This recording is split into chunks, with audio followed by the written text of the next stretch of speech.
अवश्य ही निगोष्ठी के अस्थाई अध्यक्ष उपस्थित हुए होंगे किसी न किसी वेश में। अखिल विश्व ब्रह्मांड नायक परम पिता परमेश्वर स्वामी सद्गुरुदेव जी उन दीन बंधु करुण सिंधु के पावन पाद पद्मों में इन साध्वी जी के ओर से कोटि सहनवन तथा व्यक्त रूप में सत्संग में उपस्थित देवता के तुल्य पिता एवं भ्रातागण और श्रद्धा एवं ममता के प्रतिमूर्ति सत्संग में प्रेम रखने वाली शक्ति एवं भक्ति स्वरूपा मेरी माता एवं बहनों, समस्त गुरुजन साधुजन भक्त जनों के चरणों में इन साध्वी जी की ओर से कोटि सहनवन। भक्तों, आज बड़े ही हर्ष की बात है, हमारे ग्राम रामदेरी भिट्ठा में यह संत मत सत्संग का आयोजित किया जा रहा है। हम मानव जीवन के सर्वोच्च उत्कृष्ट फल जो सत्संग के माध्यम से सुलभ हो रहा है, तो यह सत्संग संत ग्रस्तों के सानिध्य में सुलभ हो रहा है, जिनमें हम सभी संत जन विज्ञ जन भक्त जन उपस्थित हैं। अतः आप सभी भक्त जनों के साधुवाद एवं गुरु महाराज की असीम अनुकंपा का फल है मुझ जैसे नादान साधिका को भी सेवा अवसर प्राप्त हुई हैं। अतः अपनी राम में कोई सेवा सामर्थ्य नहीं है, किंतु गुरुजनों के सानिध्य में जो कुछ मैं जीवन की अनुभूति प्राप्त की है, वो ही आप सभी भक्त जनों के सेवा में गुरु महाराज के चरणों में 2 पुष्प अर्पण करने की भावना से आई हूँ। इनमें जो भी त्रुटियाँ होगी वो नदान वाल का समझ कर क्षमा करेंगे। मैं क्षमा प्रार्थी हूँ। विशेष यह जो सत्संग सुलभ हो रहा है, तो हम सभी भक्त जनों को विदित हैं कि यह सत्संग हमारे पूज्यपाद वेदानंद बाबू के यहाँ सुलभ हो रहा है, जिनमें हम सभी भक्त जनों को ज्ञात है कि इनके घर नवजात शिशु के रूप में प्रादुर्भाव इनके घर पुत्र का हुआ है। प्रादुर्भाव का अर्थ है कि जन्म यानी छठी संस्कार जो 17 तारीख को ही सुलभ हो चुके हैं। तो हमें जब आमंत्रण किया गया था, तो उस समय मैं आश्रम में ही थी, तो हमारे पूज्य कौशल भाई निमंत्रण दिए थे। तो फिर दोबारा दिन जब फोन पे बात हुई, तो वो बोले कि साध्वी जी, अभी हमारे घर गांव में पूर्ण रूप से हलचल मच रहे हैं, जिन कारण कि यह सत्संग 17 तारीख को सुलभ नहीं हो पाएगा। तो मैं बोली ठीक है, कोई बात नहीं। तो 17 तारीख को गुरु महाराज की कृपा से मुझे नखरौर में जाना पड़ गया, उन्हें वही भेजना था, वहाँ चले गए।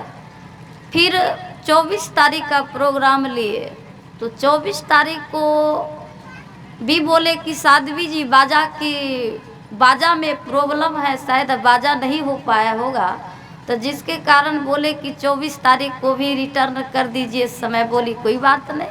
26 तारीख को तो कहा गया, वेद व्यास लिखे हैं कि बच्चे तो बहुत सुंदर संस्कारी हम सभी भक्त जनों को मालूम हो रहा है, क्यों तो जिनके प्रादुर्भाव में लाख विघ्न बाधाएं तो आई, लेकिन सत्संग भी आप सभी संत महापुरुषों के सानिध्य में सुलभ हो रहा है। तो गुरु महाराज से आप सभी भक्त जनों के सहित मैं निवेदन यही करोगे कि हे गुरु महाराज, इनके अंदर उचित संस्कार प्राप्त हो और आपकी अनुकंपा इन पर बनी रहे, और इनके पिता और दादी जी यानी सो परिवार मिलकर जो सत्संग करा रहे हैं, इनके भंडार आप भरते रहें, इनके घर गुरु नाम ज्योति जले रहे, एवं इन बच्चे की आयु लंबा दे और भविष्य में पढ़ लिख कर अपनी दादा दादी माता पिता एवं टोला समाज का नाम रोशन करे। इन शुभकामनाओं के साथ यहाँ पर आए हुए सत्संगी परिवार और जो नहीं आए हुए हैं, सभी की जीवन रूपी यात्रा मंगलमय रहे। इन शुभकामनाओं के साथ भक्तों, अभी हम संत मत के विधिवत संत स्तुति गुरु विनती एवं रामचरितमानस प्रतिपाद्य विषय गुरु महाराज के जो रचित काव्य है, जो बालकांड से प्रतिपाद्य विषय को हम आप स्तवन कर रहे थे, वो सत्संग की महिमा। आगे हम विभिन्न तरह से गुरुवाणी, भक्तवाणी, संतवाणी से हम सेवा ले रहे थे। तो भक्तों, विशेष है कि अभी हमारे पूजनीय किरण दीदी जी के माध्यम से हम आप बहुत सुंदर संत वाणी, गुरुवाणी, इनके पति देवता भी आए हुए हैं साथ में।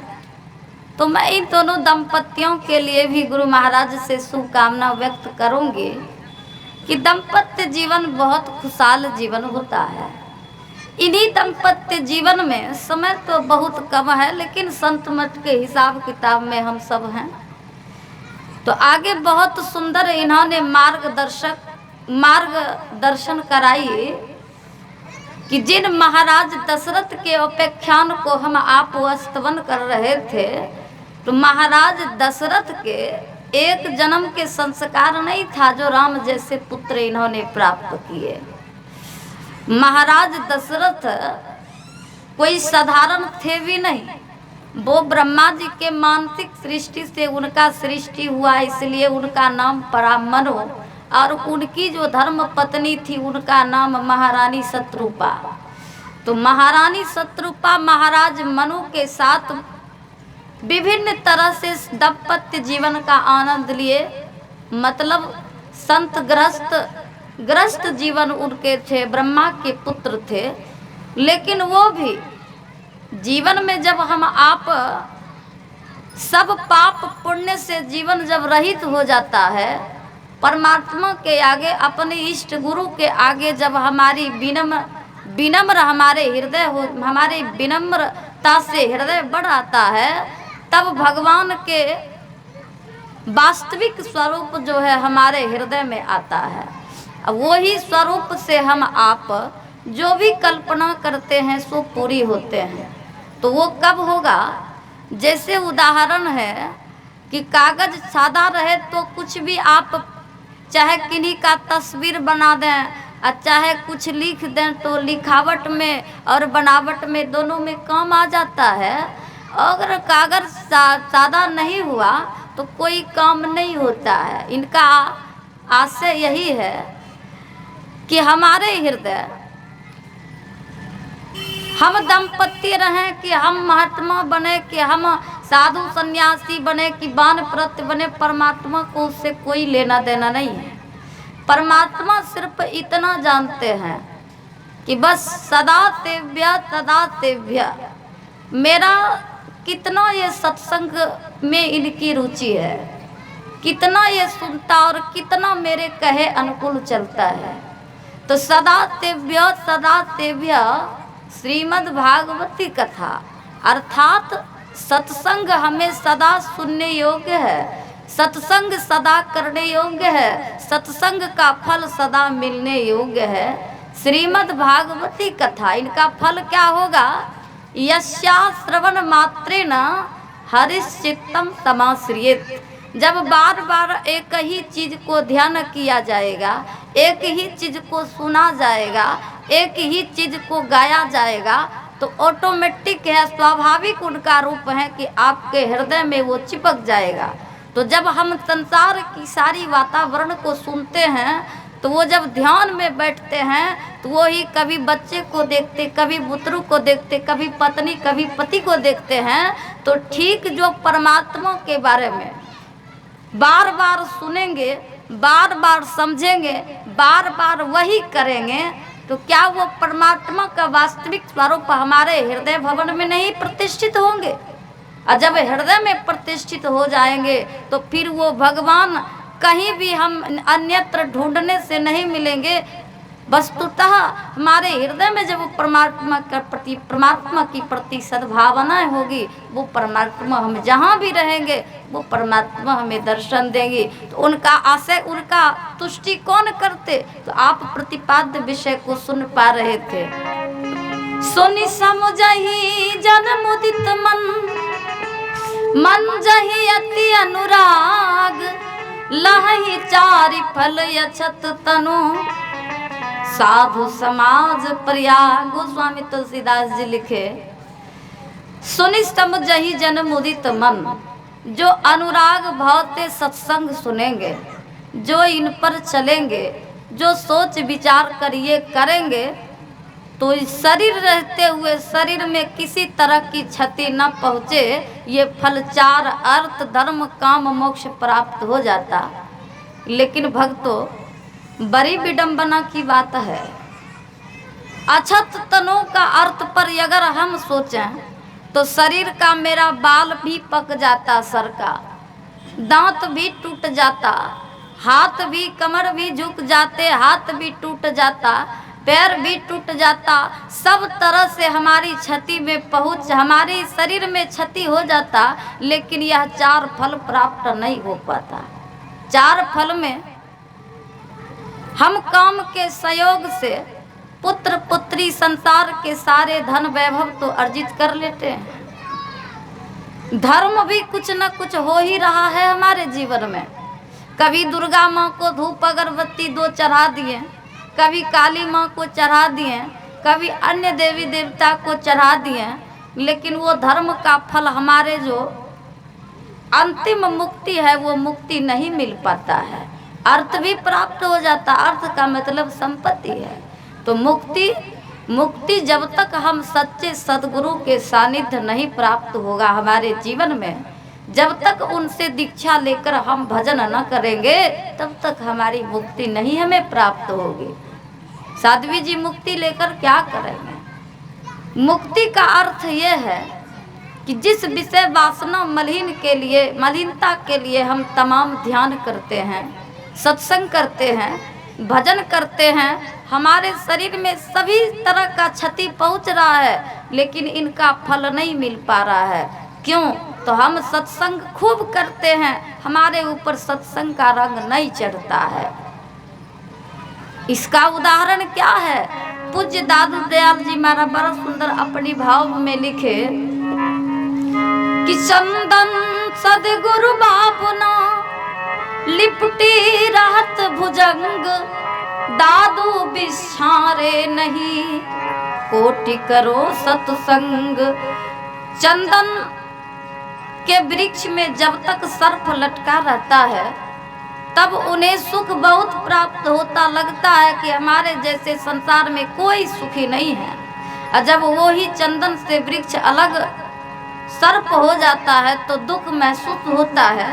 तो हम साधक के जीवन भी ऐसा ही है। जब तक हम सत्संग में रहते हैं तो संतों की वाणी, भक्तों की वाणी सुनने में अत्यंत रुचि तो होती है, किंतु जब घर द्वार जाते हैं तो इन बात को भूल करके हम संसार की वातावरण में उलझ जाते हैं, जिनके कारण सुख शांति प्राप्त नहीं होता। लेकिन रामचरितमानस में गोस्वामी तुलसीदास जी महाराज क्या लिख रहे हैं कि महाराज मनु जब राज सिंहासन पर बैठे बैठे ब्रह्मा के पुत्र थे, उनके जीवन में क्या चीज की कमी रहे होंगे? कोई चीज की कमी नहीं। लेकिन जब राज सिंहासन पर बैठ करके रो रहे थे, महारानी शत्रुपा गई धर्म पत्नी होने के नाते। क्यों? तो शास्त्र कहती हैं सिया पिया हिया के जाननी हारी। अपने पतिव्रता धर्म को जो स्त्री अपनाएगी तो सारे पति के मन में क्या चल रहा है वो सारी वातावरण को जानने में सामर्थ्यवान हो जाएगी। ऐसी शास्त्र की वचन है। तो महारानी शत्रुपा अपने पतिदेव से बोली कि हे पतिदेव, ब्रह्मा के पुत्र हैं, महाराज मनु रूप में आप जाने जाते हैं, लेकिन इस समय जो आप रो रहे हैं, बिलख रहे हैं मन ही मन, इनका भी कोई कारण होगा क्या? मुझसे अपराध कोई, क्या मुझसे कोई त्रुटि हो गई? किन्हीं बात पर तकलीफ हो गई जो दुख से आप रो रहे हैं?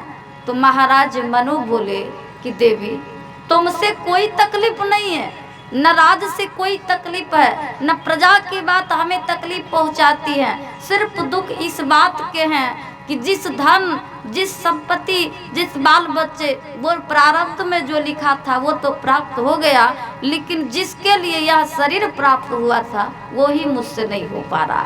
वो बोले क्या है? बोले वो है मुक्ति। बोले तो मुक्ति के लिए आप क्या करेंगे?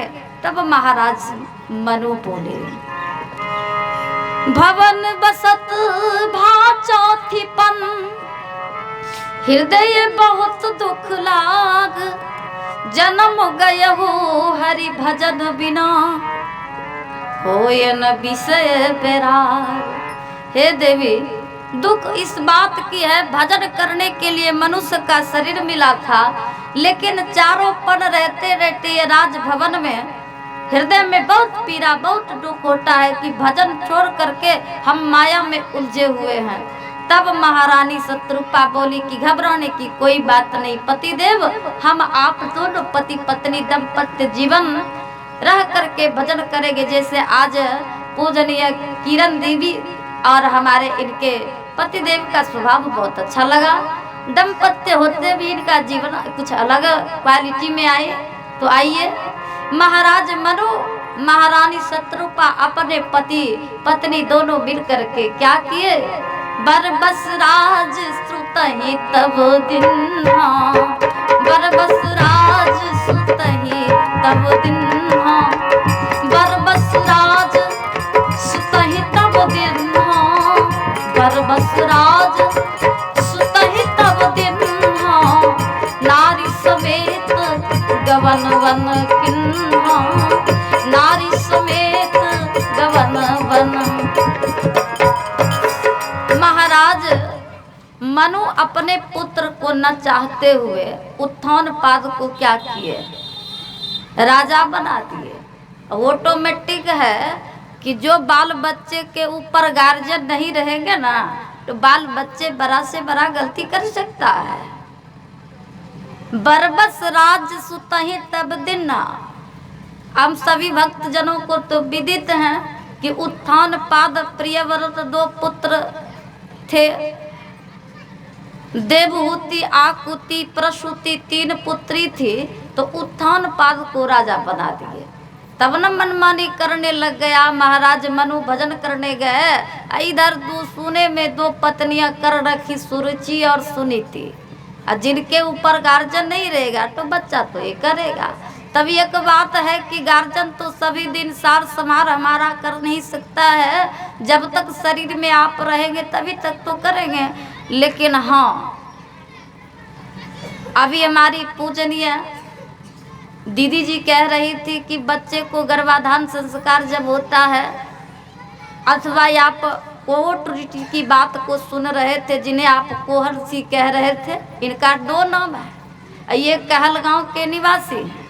इनका ही सुपुत्र अष्टावक्र जी महाराज, जो शास्त्रार्थ करने में महाराज जनक सभी विद्वानों को ले जाकर के जो हार जाते थे, जो जीत जाते थे तो उसको रखते, जो हार जाते तो उसको बरलोक पहुंचा दिया करते थे। लेकिन अपने ज्ञान के बल पर जो माँ के गर्भ में अष्टावक्र जी महाराज ज्ञान अध्ययन किए थे, वो ज्ञान के बल पर जब उनकी माँ अपनी माँ से जब अष्टावक्र महाराज जब पूछा कि माँ मेरे पिताजी कहाँ हैं, सब लोग कहते हैं कि बिना बाप के पुत हैं, तो वह माता उनकी बोली कि बेटा, पिता के पता जानकर तुम हैरान हो जाओगे, इसलिए मैं बताना नहीं चाहती हूँ। बोले नहीं माँ, जो भी होगा तुम्हें बताना ही पड़ेगा। तो महारानी बताई उनकी धर्म पत्नी कि बेटा, तुम्हारे पिताजी महाराज जनक के राज गए हुए थे शास्त्रार्थ के लिए। शास्त्रार्थ में जो शास्त्रार्थ में वो पृष्ठ हो गए, जिनके कारण नदी में डुबा करके महाराज जनक उसे मार दिए। तुम्हारे पिता लौट कर नहीं आ सके। तो अष्टावक्र जी महाराज माँ की वाक्य सुन करके महाराज जनक के पास, वो भी वैसे नहीं गए थे। महाराज जनक ने एक स्वप्न देखा रात में कि मेरे आगे एक भिखारी आए वो हमसे सारा राजपाट ले ली। वो एक महात्मा है, सारा राजपाट मैंने दान कर दिया और कोठारी भंडारी बेहरफ लिया और थोड़ा सा खिचड़ी मांग कर लाया तो खुरचन दिया। अब वो खिचड़ी खाने के बजाय खा भी नहीं सका, एक चील लेके भाग गया। वह बताओ कि रात वाली स्वप्न वह सत्य है कि यह सत्य है, यह भी मैंने देखा। सपने हो ही भिखारी निरप रंक नागपति हो, जागे हानि न लाभ कछु तिमि प्रपंच जिया जो, कि वह सत्य है, यह सत्य है। जब इत भावना में महाराज जनक गुरु ढूंढने जा रहे थे तो उसी समय महाराज अष्टावक्र मिले। और जब अष्टावक्र जी महाराज मिले तो महाराज जनक को कह रहे हैं कि तुम कहाँ जा रहे हो। बोले महाराज मुझे रोको मत, हम गुरु ढूंढने जा रहे हैं, मुझे रास्ता दे दीजिए। ये बेचारा अंग से टेढ़े मेढ़े थे, थोड़ा साइड देने में तो इन्हें प्रॉब्लम हो रहा था। बोले तो राजन रास्ता किन से मांगा जाता तुम्हें पता नहीं है? अगर बच्चे हो वृद्ध हो उसे साइड कर दिया जाता है। कोई धाकर भैंसा हो तो उनका तो स्वभाव है कुछ जानबूझ करके रास्ता नहीं देगा, किंतु मैं बूढ़ा हूँ और अंग भी टेढ़ा बेड़ा है तो मुझे साइड ही कर दोगे तो क्या हो तुम्हारा बिगड़ जाएगा। महाराज जनक रथ से उतरे, उन्हें साइड किए। बोले राजन तुम गुरु ढूंढने जा रहे हो? हाँ महाराज हम एक क्वेश्चन का उत्तर चाहता हूँ। बोले तो एक काम करो, मुझे तुम अपनी दरबार ले चलो। तो महाराज जनक जब अपने दरबार में लाए हैं, सब लोग देख करके हंसने लग गए। क्यों? तो अंग भंग थे आठों तरह से। पिता का श्राप था कि इस तरह पेट माँ के गर्भ में है तो ये मुझको चल विचल नहीं होने दे रहा है। कह रहा है कि पिताजी ये गलती हो रही है, पिताजी ये गलती हो रही है, माँ के गर्भ से ये गलती मेरी त्रुटि देख रहा है, कहीं बाहर हो जाएगा तो कितना त्रुटि देखेगा, इसलिए जाओ तुम अंग भंग हो जाओ, आठों अंग से टेढ़े हो गए। तो वो ही अष्टावक्र को देख करके जब सबके सब हंसी उड़ा रहे थे, महाराज अष्टावक्र बोले कि हे राजन तुम्हारे शिविर में ये सब के सब चर्मकार क्यों बैठाल रखे हो जी? चर्मकार की सभा में मैं कुछ भी तुम्हें नहीं बता सकता। सब लोग सर पर हाथ फेरे कि महाराज चर्मकार हम बड़े बड़े पंडित पढ़ लिख कर आए। सतगुरु कबीर साहब लिखे अपने भाव में कि पोती पढ़ पढ़ जगमुआ पंडित भया न कोई, ढाई अक्षर प्रेम का परेशो पंडित हो। तो देखो तुम लोग पढ़ा लिखा हो, बहुत बात अच्छी है, उत्तम है, लेकिन जब तुम इतना पढ़ लिख करके ज्योतिष्य हो करके ज्ञानी हो करके भक्त हो करके यदि मेरे अंग को ही देख रहे हो कि अष्ट तरह से ये टेढ़े मेरे हैं आठों अंग से, तो तुम चर्मकार नहीं हो तो फिर हो क्या? सब लोग हाथ जोड़कर बैठ गए। महाराज अष्टावक्र जी बोले कि देखो राजन, जो तुम स्वप्न देखा कोठारी भंडारी धन संपत्ति तुम्हारा हड़प ले गया, अभी तुमने देखा कि सब कुछ है, न वह सत्य है और न ये सत्य जो तुम्हारी वस्तुतः आत्मा है वो ही सदा सर्वदा के लिए सत्य है। जो तुम जागृत में करते हो वही स्वप्न देखते हो।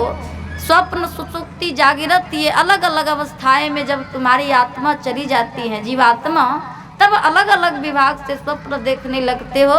तो इन सत्य के लिए तुम्हें ज़्यादा से ज़्यादा ध्यान की आवश्यकता है।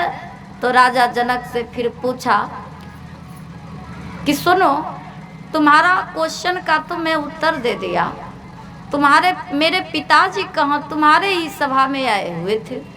बोले महाराज आपके पिताजी? बोले मैं तो सुना हूँ कि तुम सारे विद्वान जो हार जाते थे सबको तुम समुद्र में यानी नदी में डुबा डुबा कर मार देता था, तो बताओ मेरे पिता का पता कहाँ है? तब महाराज विदेह बोले कि दुखी आप नहीं होंगे, आपके पिता और सारी विद्वान को मैं वरुण लोक की यात्रा यानी वरुण लोक पहुंचा दिया।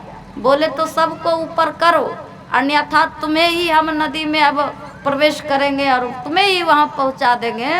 तो महाराज विदेह ने सारे विद्वान को फिर बड़ो लोग से वापस किए। तो इनका क्या मतलब है? इनका मतलब यही है भक्तों, शास्त्र कहती है कि गंगा नहाया हर्ख से पर मन तो मैलायो रहा।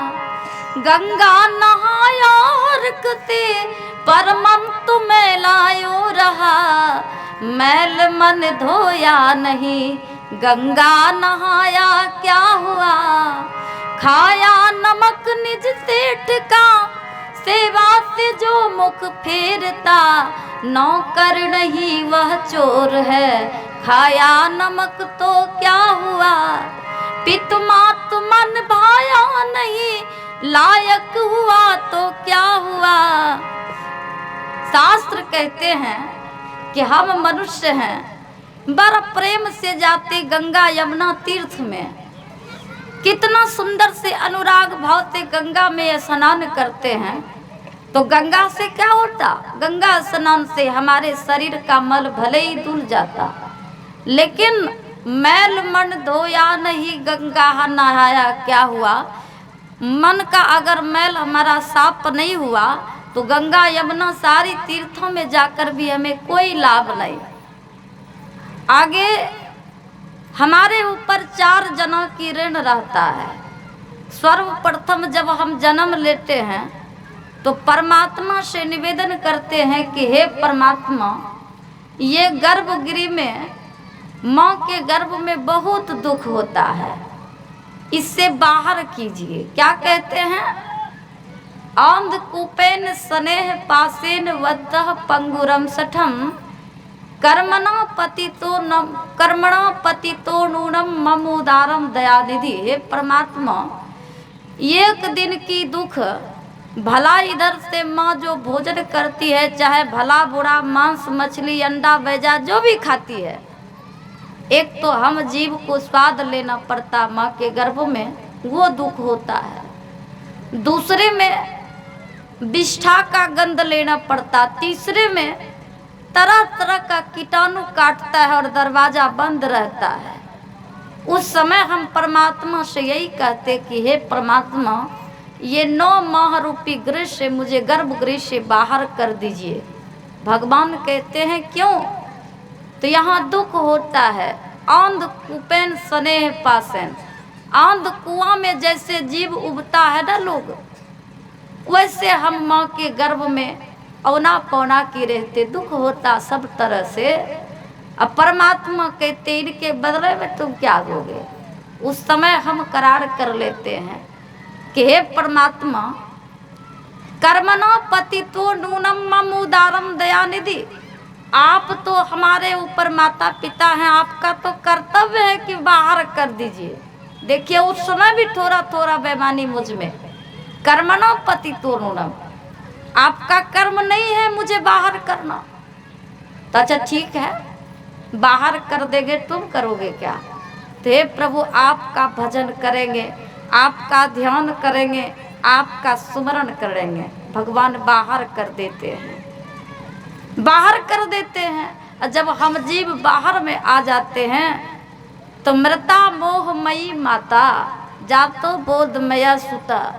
बोध रूपी पुत्र भूल जाते हैं, माँ रूपी मोह रूपी माँ को पकड़ करके बस संसार में माता पिता पत्नी पत्नी सब पति पत्नी से नाता जुड़ जाता है। फिर संत महात्मा आते हैं, संत महात्मा रूप में भगवान आते हैं कि देखो जिस संसार में तुम डूब रहे हो, उग रहे हो, ये संसार दुख रूप है। दीक्षा क्यों लेते हैं? मनना त्रायते इति मंत्रः, जो मन का त्राण मिट जाता क्यों? तो अनेक योनि से हम अनेक योनि के संस्कार लेकर के आए हुए हैं। तब न गोस्वामी तुलसीदास जी लिखे आगे, गोस्वामी तुलसीदास जी आगे लिखे रामचरितमानस उत्तर कांड में कि अनेक योनि के संस्कार हम जीव लेकर के आए। फिरत सदा माया कर प्रेरा, काल कर्म स्वभाव गुण घेरा। अनेक योनि के संस्कार लेकर, स्वभाव लेकर हम मनुष्य वेश में जब भटकते हैं तो संत महात्मा को दया आती है। तो एक कर्ज, एक ऋण तो परमात्मा का हो गया जो गर्भगृह से बाहर कर दिए। दूसरा ऋण जो माता पिता हमें जन्मजात पितु मातु मन भाया नहीं, लायक हुआ तो क्या हुआ, माता पिता का ऋण हम अगर सेवा नहीं किए, इनके आदेश का पालन न किए, तो आदेश का पालन तो चलिए अब हम इस युग में श्रवण कुमार नहीं न बन पाएंगे, भगवान राम नहीं न बन पाएंगे। इतना ही नहीं, माता पिता के सेवक एक नंबर का सत्यव्रत जिनका नाम भीष्म पितामह, जो आजीवन अपने पिता के शौक के कारण गंगा पुत्र होते हुए भी भीष्म प्रतिज्ञा कर लिए कि पिताजी आप जैसे खुश रहें, हम आजीवन ब्रह्मचर्य का पालन करूंगा, विवाह नहीं करूंगा। पिता का विवाह करा दिए असत्यव्रत नाम से, यानी भीष्म पितामह। वैसे तो नहीं न बन पाएंगे हम लोग, लेकिन इतना जरूर करें कि माता पिता का सेवा करें, चाहे जितना बढ़ पड़े हमारे जीवन में। तो संत महापुरुष गुरु रूप में आते हैं, क्या कहने के लिए कि देखो जी, बार बार जन्म लेना, बार बार शरीर त्यागना, ये सबसे बड़ा दुख है। इससे अगर छुटकारा पाना चाहते हो तो तुम परमात्मा का, श्री हरि का भजन करो, ध्यान करो। क्यों? गाने योग परमात्मा का नाम, देख करने योग परमात्मा का ध्यान, सुनने योग परमात्मा की कथा। इधर संसार में कुछ भी तुम्हारा अपना नहीं है, इसलिए गाइए राम ही सुमेरिए राम ही, गाइए राम ही सुमेरिए राम ही, गाइए राम ही सुमेरिए राम ही, संतत सुनिए राम गुण ग्राम ही, संतत सुनिए राम गुण ग्राम ही। सिया राम मैं सब जग जारी, कीन प्रणाम जोरी जोग पारी, कीन प्रणाम जोरी जोग पारी। ईर्ष्या द्वेष तुम्हारे हृदय में तब नहीं होगा जब हम सिया राम में सब जग जाने। प्रहलाद को जब हिरण्यकश्यप क्रोध में आकर के पूछा था, क्यों तो माँ के गर्भ में ही उन्होंने इतना सत्संग सुना। जब कयाधु के गर्भ में थे प्रहलाद, तो भगवान इंद्र अपने वज्र से प्रहार करने आए थे उनके ऊपर, लेकिन देवर्षि नारद बोले कि इंद्र, एक नंबर के भक्त इनके गर्भ में से आ रहा है, अगर तुम इनको मारते हो या अपने बाण से प्रहार करते हो तो मेरे समान दूसरा कोई तुम्हारा बिगाड़ने वाले नहीं है। देवर्षि नारद के बात पर इंद्र ठहर गए। उसके बाद देवर्षि नारद अपने कुटी में, परम कुटी में ले जाकर कयाधु को बहुत सत्संग सुनाए थे। और उसके पूर्व भी एक उदाहरण है कि जब हिरण्यकश्यप तप करने जा रहे थे तो एक तोता वहाँ पर जो नारायण नारायण जप करने वाले मिले थे, वो शत्रु के नाम के डर से तोता की आवाज़ सुनकर घर चले आए थे। जो महारानी कयाधु बार बार कहती, पति देव आप क्यों चले आए, तो वो कहते थे कि देवी एक दुष्ट तोता मेरा शत्रु का नाम जप करता था, नारायण नारायण, इसीलिए तुम्हें घर चलाया। तो वो भी संस्कार रहा कि पति देव का मन वचन बिल्कुल बढ़िया हो गया। इन समय में अगर हम पति पत्नी दोनों संयोग करते हैं तो सुंदर पुत्र का प्रादुर्भाव होगा। तो यह जानकर महारानी कयाधु पति पत्नी जब संयोग की तो सनत कुमार जी, जो पूर्व जन्म में भगवान के द्वारपाल थे, जय और विजय, जो सनत कुमार जी शराप दिए थे, कथा बहुत लंबी है, सिर्फ उदाहरण में है। तो वो ही सनत कुमार जी भक्त प्रहलाद के वेश में इनके गर्भ में आए हुए थे। और दूसरी बात कि देवर्षि नारद के परम कुटी में जब गए तो देवर्षि नारद इन्हें बहुत सत्संग सुनाया, जिन सत्संग के प्रभाव से भक्त प्रहलाद जन्मजात भक्त बन गए। हिरण्यकश्यपु बहुत दंड दिए परंतु दंड का कोई असर नहीं हुआ। एक दिन हिरण्यकश्यपु ने पूछा कि पुत्र कुछ भी तुम्हें नहीं हुआ, बताओ अब जो है तुम्हारे भगवान कहाँ हैं और तुम कैसे भगवान तुम्हारा रक्षा करेंगे। तब भक्त प्रहलाद बोले कि जले विष्णु थले विष्णु विष्णु पर्वत मस्तके ज्वाला माला कुले विष्णु विष्णु सर्वंगमयं जगत। पिताश्री हम में तुम में खर्ग में खम्भ में सब में हमारे भगवान विष्णु के निवास हैं। आप जब चाहो जहाँ चाहो तो मिल सकते हैं। तो अब देखिए हम आप रात्रि कहते हैं कि पाखंड तजी अहंकार तजी निष्कपट हो और दीन हो और सब कुछ समर्पण कर गुरु की सेव करनी चाहिए। तो देखिए दुख नहीं मानेंगे। परमराध्य के तो ऐसा जीवन थे जो भगवान बन कर के पूजे जा रहे हैं संसार में, वो भी मनुष्य रूप में आए थे।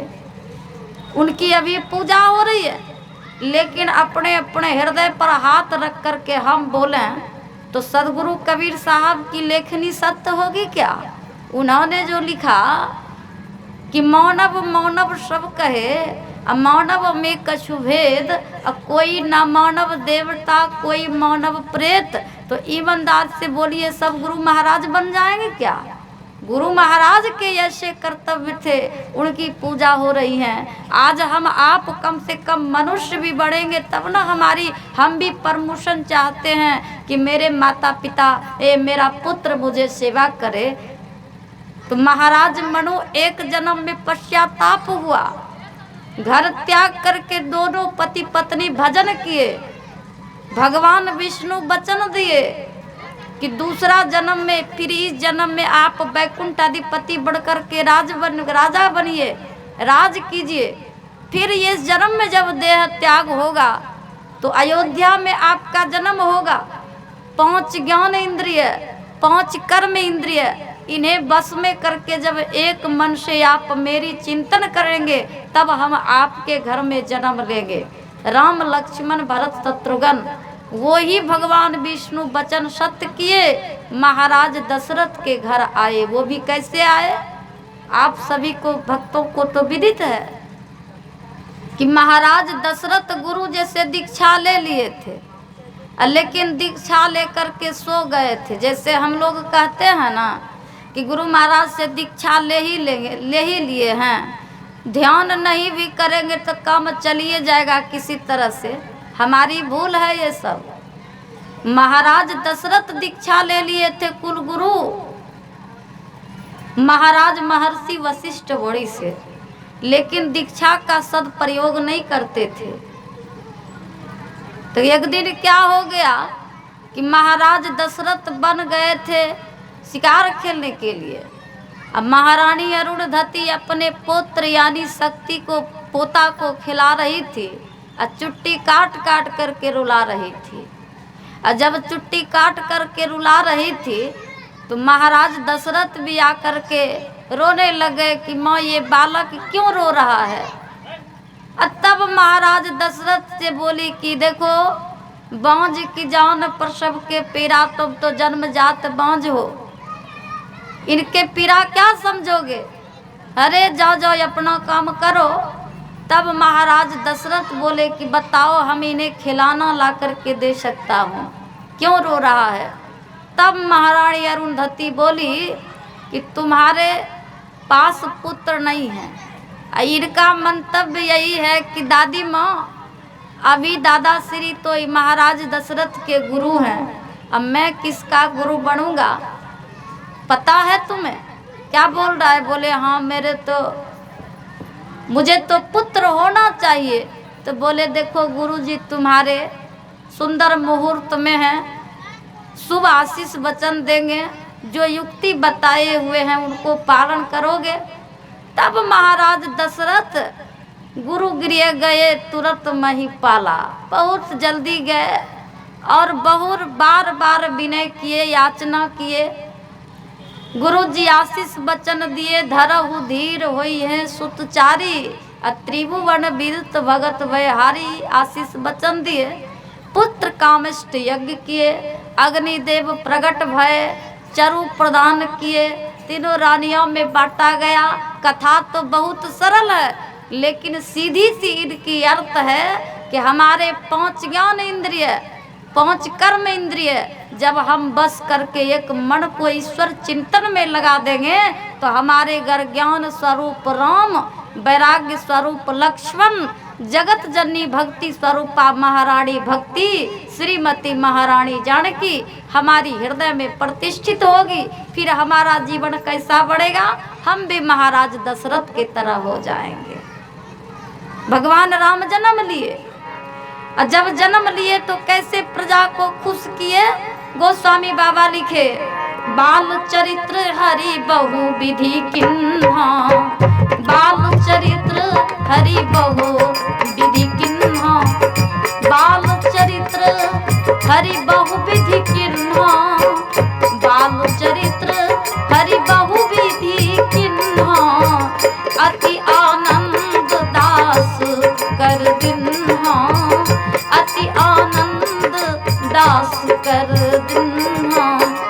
कछु के काल बीते सब भाई, कछु के काल बीते सब भाई, बड़े भय पर जन सुखदाई, बड़े भय पर जन सुखदाई। गुरु गृह गयो परहन रघुराई, अल्प काल विद्या सब पाई, अल्प काल विद्या सब। भगवान बाल समय में इतना सुंदर चरित्र किए कि वहाँ के जितने अयोध्यापुर वासी थे सबको अपने लीला, अपने रहन, अपने व्यवहार सबसे संतुष्ट सबको किए। कुछ ही दिन बाद गुरु गृह गए पढ़न रघुराई, अल्प काल विद्या सब पाई, सभी विद्या को धारण किए। उसके बाद पुनः गुरु विश्वामित्र मुनि जब आ जाते हैं तो महाराज दशरथ कहते, महाराज आप किस लिए आए। चौथा पढ़ पायहु सुतचारी। यहाँ तो गोस्वामी तुलसीदास जी चौथा पढ़ की बात लिख रहे हैं, लेकिन मूल में गोस्वामी तुलसीदास जी लिखे हैं कि 64,000 वर्ष तक महाराज दशरथ को पुत्र हुआ ही नहीं था। तो हुआ कहते, इन्हीं शब्द तुष्टि के लिए संत पलटू साहब लिखे कि पलटू लिखा लीलार का, संत देत हैं फेर, जाको मनता चा नहीं, ताको लागे देर।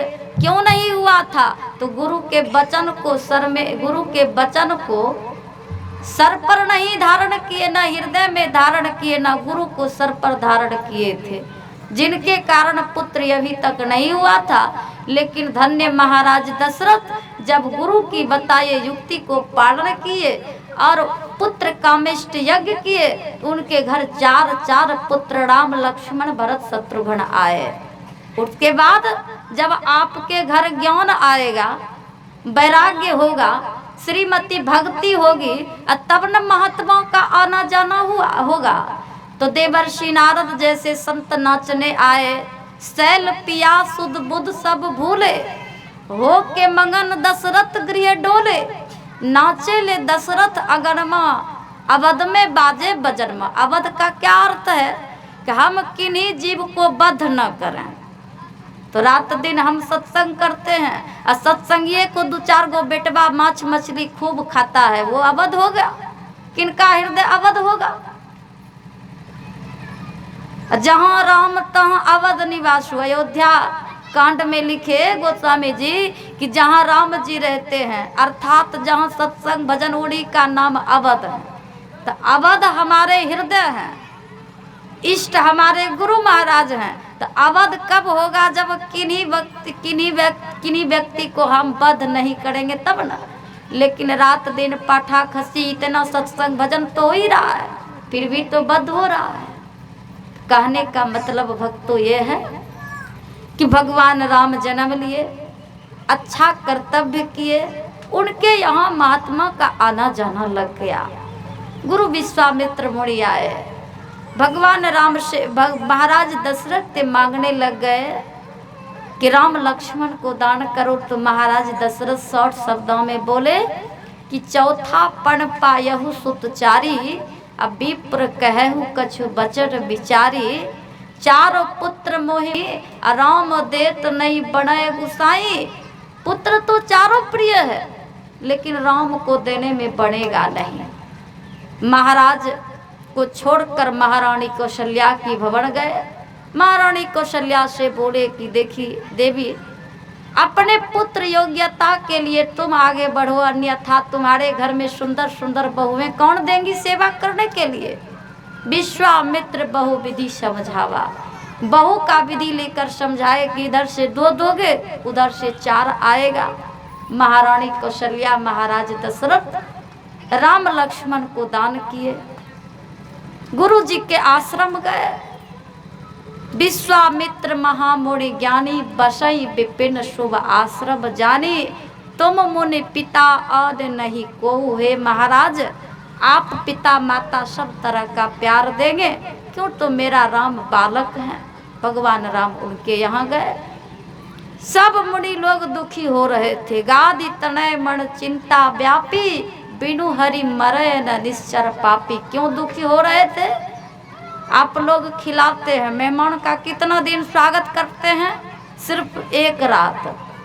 जब आ जाता आपके यहाँ तो उसको खोआ मिष्ठान मलाई से स्वागत करते हैं। और जब 2-4 दिन रह जाता है तो चले जाइए पालक खेत चर करके आ जाइए, घास भूस बस काम तमाम है। बहुत बढ़िया से पढ़ाए लिखाए। उसके बाद गोस्वामी तुलसीदास जी लिखे, गाधी तने मन चिंता व्यापी, गाधी तने मन चिंता व्यापी, बिनु हरि मर ये निश्चापी, बिनु हरि मरे न निश्चर पापी। देखो, ये दोनों भाई जिस काम करने के लिए आए हैं वो कराओ। बैठाए बैठाए इनको पढ़ाए लिखाए खिलाए, कितना खिलाओगे? गादि तनय मन चिंता व्यापी, बहुत मुझे चिंता बढ़ रही है।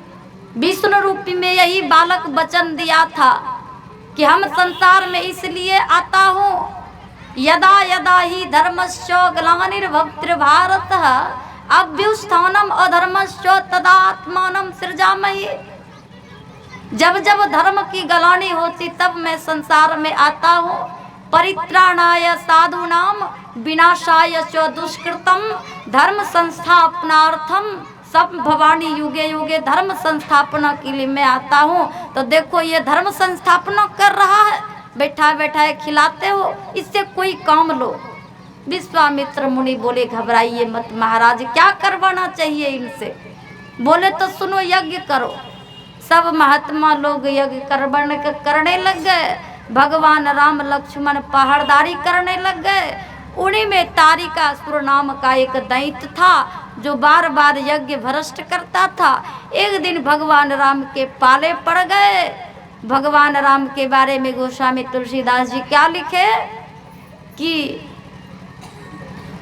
एक ही बाण प्राण हरि लिन्हा, अदीन जानी ते ही निज पद दिन्हा। एक ही बाण में उनके प्राण समाप्ति की ओर हो गया।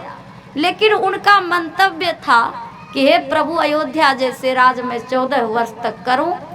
तो वो अयोध्या जैसे राज दीन जानते ही निज पद दिन्हा। निज पद का 2 अर्थ होता है, एक मुक्ति, दूसरा अयोध्या जैसे राज। तो आप कहिए कि साध्वी जी, मर तो गया तो राज कैसे भोगा? उन्हीं हड्डी से बना था पहुँच सक्रिय भगवान राम के खराम, जो पूज्य भरत लाल जी महाराज अयोध्या राज सिंहासन पर ला करके रख दिए थे। उसके बाद महारानी अहिल्या का उद्धार किए भगवान। विभिन्न तरह से अपनी उड़ाने बरभागिता व्यक्त की, जो गोस्वामी तुलसीदास जी लिखे कि लोग कहते हैं कि हम बड़भागी हैं, सत्संगी हैं, मनुष्य का शरीर है बड़भागी हैं, हम पतिव्रता हैं, बड़भागी हैं, लेकिन अयोध्या महारानी अहिल्या श्री मुख से कह रही हैं, अतिशय बड़भागी शरण न लागी, जुगल नयन जलधार बहे।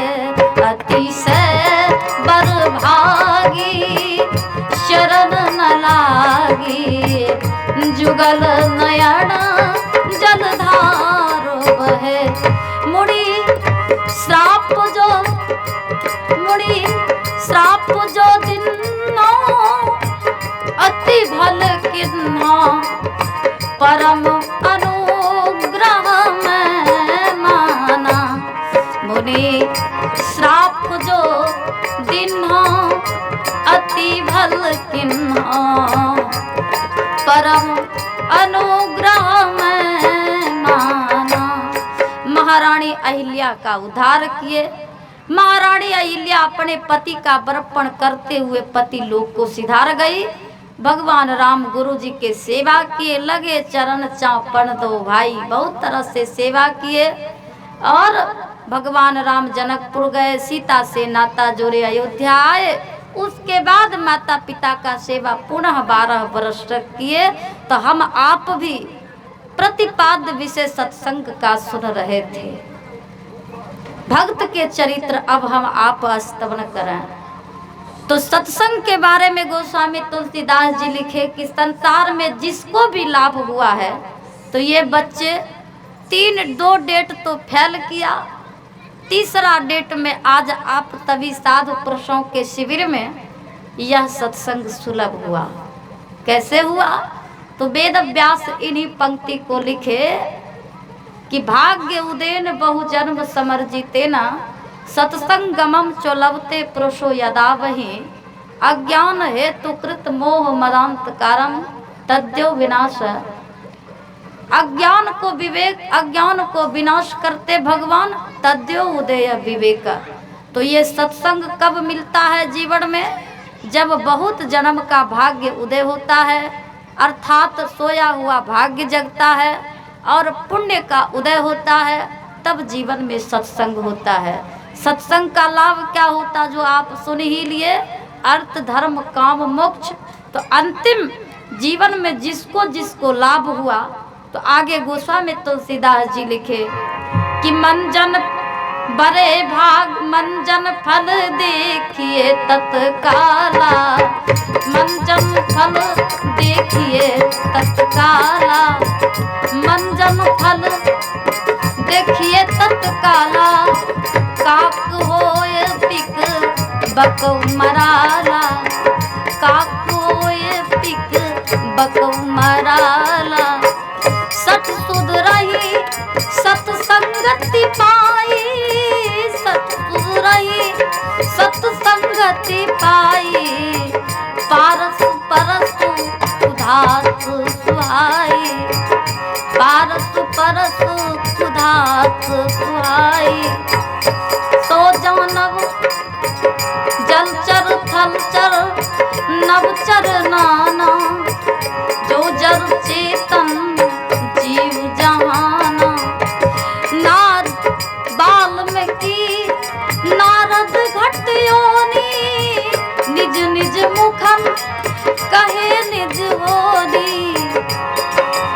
सो जानव सत्संग प्रभाव, लोक वेद न आग उपाऊ। मति की रति गति भूत भलाई, जब जोई जतन जहाँ जेहि पाई, जब जोई जतन जहाँ जेहि पाई। आपने जितने संत भक्त का चरित्र सुना, चर अचर पशु पक्षी जिसकी भी सुंदर कीर्ति की गान होते हैं, चाहे देवर्षि नारद हो, पूज्य वाल्मीकि गुरुदेव हो, सूरदास जी हो, बीनु मंगल जी हो, महाराज मीराबाई हो, सहजोबाई हो, दयाबाई हो, कर्माबाई हो, करमेती बाई हो, ये सब के सब बहुत जीवन अपने जीवन काल में सत्संग किए। हम आप भी करेंगे तब फल स्वरूप यही होगा कि अंतिम जो सत्संग का फल है, देवर्षि नारद थोड़ी सी संक्षिप्त रूप में अगर आप सुने तो अपनी अपनी होने की कथा सभी ऋषि महात्मा कहे हैं, तो हम आप होंगे तब न कहेंगे।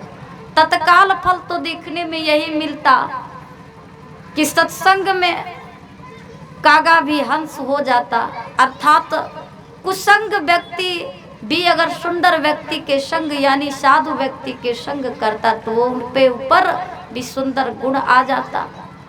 तो जीवन में संसार का रंग सुंदर क्या होगा? गुरु महाराज एक सुंदर हैं।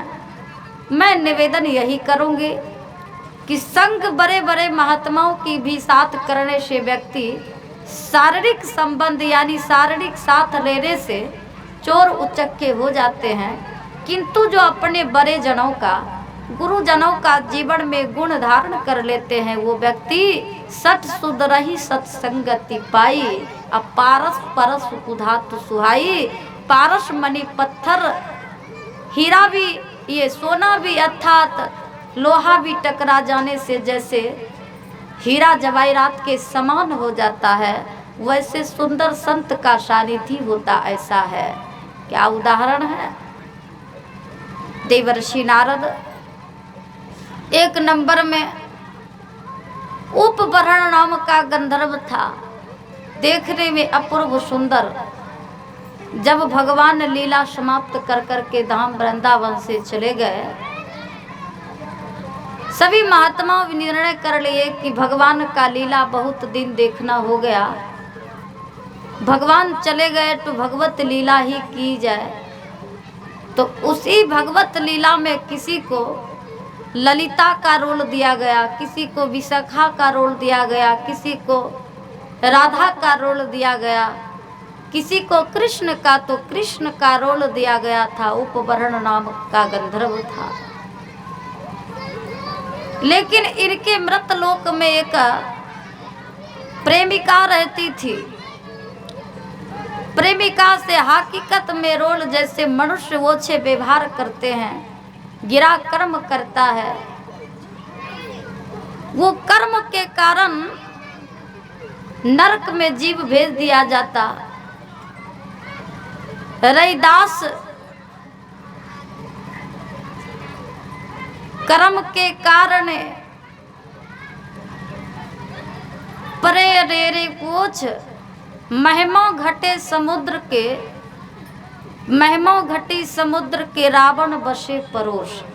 रैदास जी महाराज लिखे कि बगल में एक अगर कुसंगी व्यक्ति परोस में बस जाए तो रावण जैसे भी महारथी क्यों न हो जाए, रावण जैसे पड़ोसी के बसने से समुद्र का महिमा घट गया, ऐसे कुसंग जैसे व्यक्ति का आप संग करेंगे ना तो आप लाख उच्च कोटि के हैं, साधु कोटि, फिर भी आपकी महिमा घट जाता है। इसलिए संग करें जीवन में तो बढ़िया व्यक्ति का करें। महिमा घटी समुद्र का रावण बसे परोस, तो पड़ोसी भी कुसंगी है तो उनके संग बोलते भी नहीं करना चाहिए। तो देवर्षि यानी उपवरण नाम का गंधर्व अपने प्रेमिका से मिलने चला गया रोल लीला को छोड़ करके।